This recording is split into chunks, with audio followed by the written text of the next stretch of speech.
was born at Christmas time in 1946, after Dad returned from the war.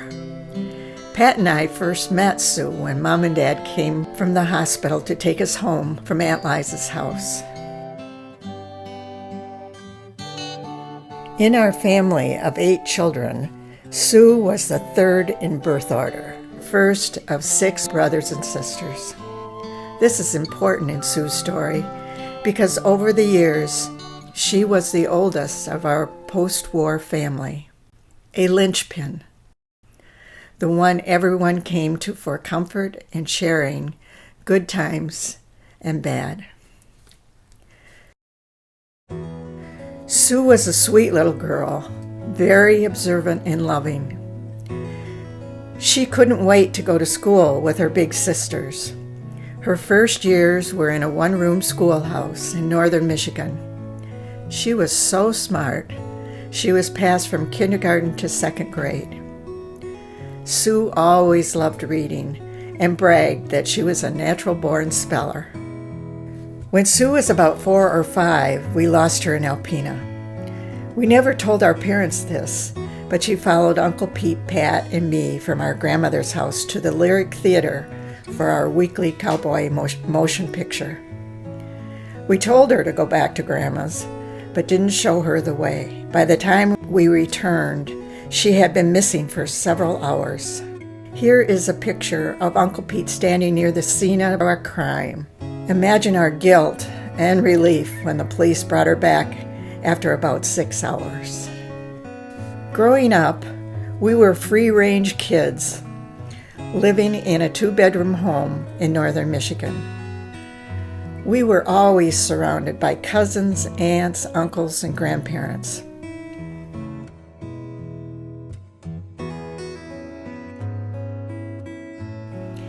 In 1952, we had to move to Bay City because of Dad's job at the Chevy plant. That was really hard on all of us, especially our mom.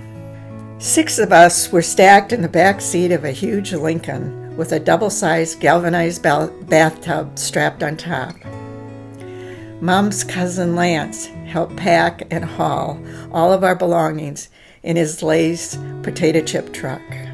Sue was about 6 when we moved to Bay City, already in 2nd grade. She got lost again on the first day in the new school. We were worried, but not like the first time. By then, we knew that Sue and home would always be synonymous. In 1955, we moved to Essexville, which would become our permanent family home until our parents became empty nesters many years later. Shortly after moving to Essexville, one of our sibs had chronic tonsillitis, so Dad arranged to have surgery for all 6 of the younger kids at once. This is the picture from the Bay City Times when they were recovering. Sue attended St. John's through elementary and high school. She got a job at 15 at Moeller's 5 and Dime, which she enjoyed throughout high school. It was probably there that she became more outgoing and developed her interest and friendliness toward people of all ages. It was about this time that Pat and I went off to college, and Sue became responsible to take care of her younger sibs. When Sue was 15, she entered a contest held by Reader's Digest for the feature Quotable Quotes. Fast forward to 1979, Reader's Digest sent a letter and a check asking for permission to print Sue's quote. An optimist is the human personification of spring. That was Sue, all right. If you Google Sue's quote today, you will find it has over 2 million hits and is on greeting cards, seed catalogs, and books of famous quotes. Sophomore year, there were new kids at school, Sue and Bob Morris.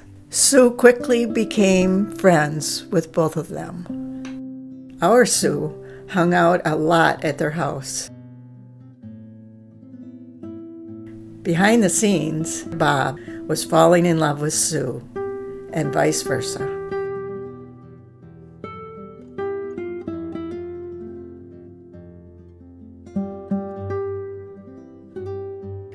Sue and Bob were married in a simple ceremony in 1964. Bob was in the Air Force by then. He was transferred to Wurtsmith Air Force Base in Oscoda.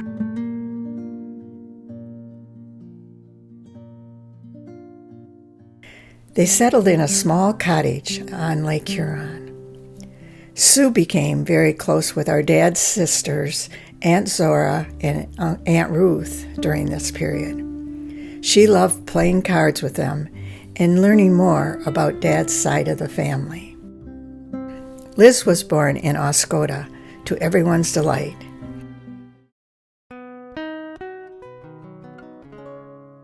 After completing his Air Force service, Sue and Bob moved to Alpena so Bob could begin his college degree at Alpena Community College. A couple of years later, they moved to Bay City. Sue, Bob, Rick, Les, Terry, and Janet hung out a lot together during this period and became good friends. Jen joined the family in Bay City in 1970. Liz and Jen were adorable together and best friends. When Liz started talking, she named our dad Bucky. She also tried to name Rita Bambi, but we all knew that wasn't going to work. After a few years in Bay City, Bob and Sue moved to married housing at Eastern Michigan University, and he finished his degree at EMU. He got a job at Ypsilanti High School, teaching accounting and coaching football. Sue and Bob bought their home at 707 Cornell in Ypsilanti in 1976 and remained there all of their lives. Sue was a stay-at-home mom while the girls were growing up. She always took great pride in her home and her appearance. Her sisters teased her about her daily to-do list, which always included: number 1, wash and set hair; number 2, put on makeup. Sue loved and admired Liz and Jen with all of her heart.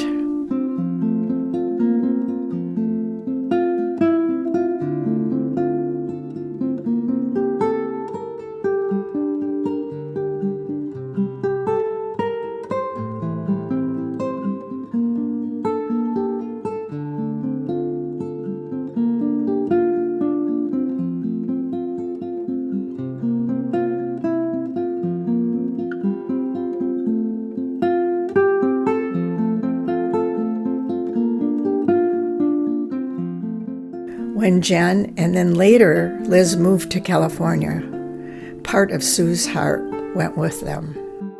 Sue and Bob cherished their trips to Santa Cruz to be with Liz and Jen.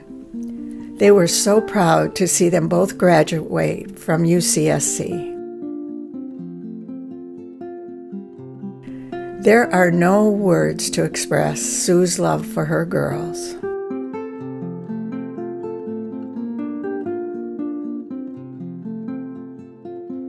Sue and Bob loved each other, as only two people who grew up together can. Sadly, Bob died of a heart attack in December 2016. They were married for 52 years.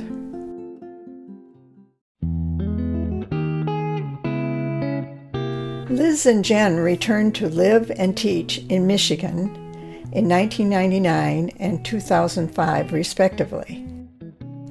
They both met their husbands and were married here.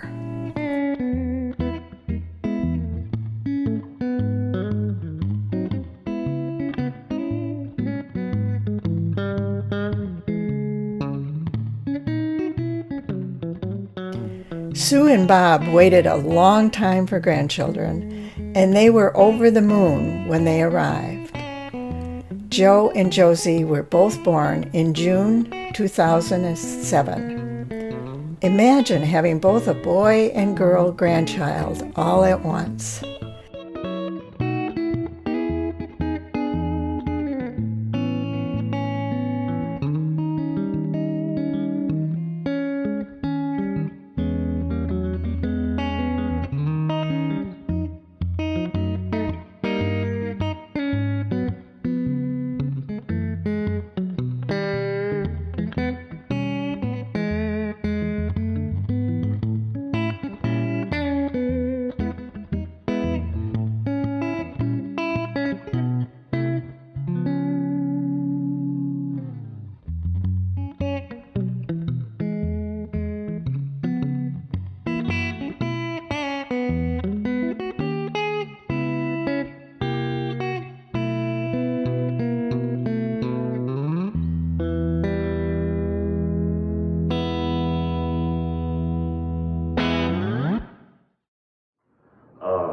favorite memory of Grandma was when she was a little bit, it was getting closer to the end, and we would still have a ton of fun whenever I went over there, and we'd play catch with empty Coca-Cola bottles, and she would always get really angry at me whenever I didn't catch it, and it was very funny. I love when she would get angry. Anytime we played war together, I would just always win. She would always accuse me of cheating. Because you are cheating. She'd be like, "You're cheating," and I would be like, "I'm not cheating."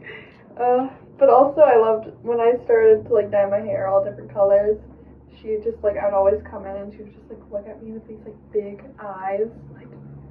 She was the Scrabble master. There was not a single person better than her at Scrabble. One time I won against her at Scrabble, and she was proud of me, but she also was like, that was luck. And then she proceeded to beat me like twice in a row. And then I was like, yep, you win, Grandma. At Grandma's house, Grandma cereal, which is graham crackers and milk. The best thing. What do you call that? The Grandma Grandma Special cereal. Is it GSC? What is it? Yeah. GSC is Grandma Special cereal. Best cereal ever. Everyone needs to just eat that because it's a lot cheaper than like Cinnamon Toast Crunch and all that.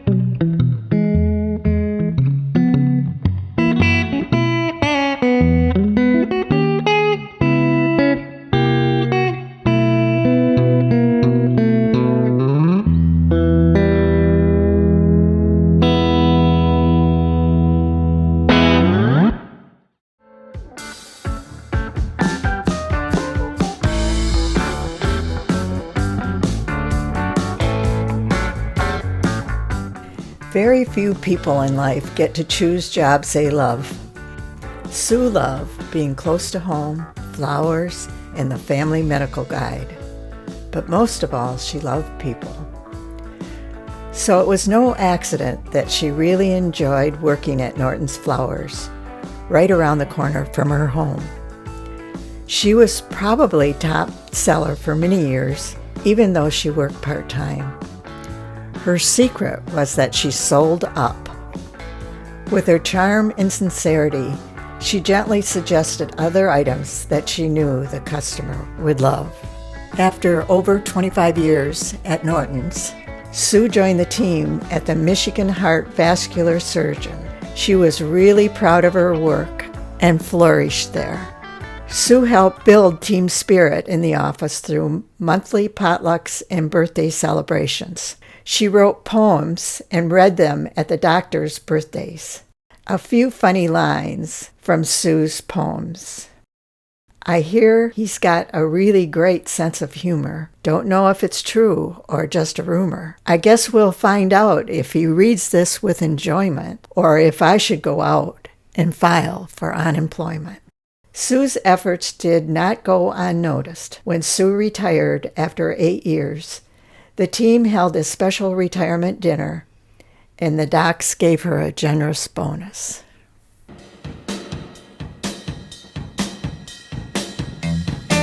Sue took on the role of mom for several of her siblings. Some lived with her during difficult periods in their lives. She helped raise John and Cassandra in their early years, and they adored her. Sue's home was a gathering place for all of the family. Being with Sue was being at home.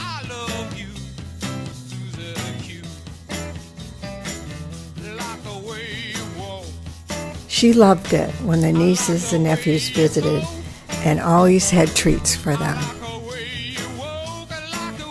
Sue never missed a family gathering, and she had a way of making you think you were the one she came to see.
Susan J. Bissonette Morris was a complex, beautiful person, body and soul.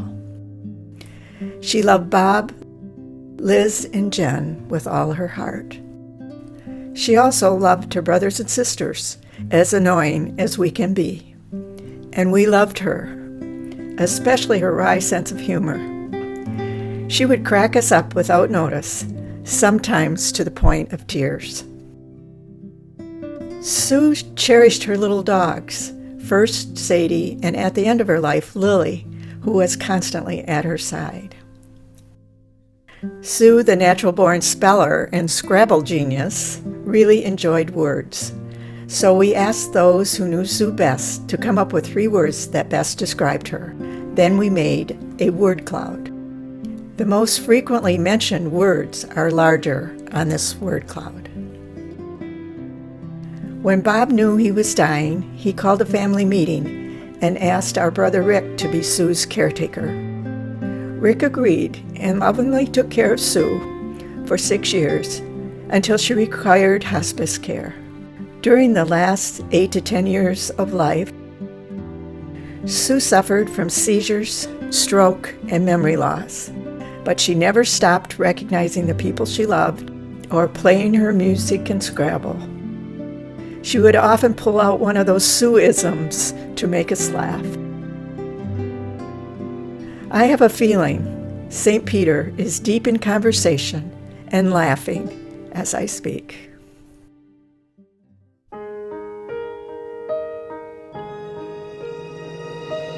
Thanks for the times that you've given me. The memories are all in my mind. And now that we've come to the end of our rainbow, there's something I must say out loud.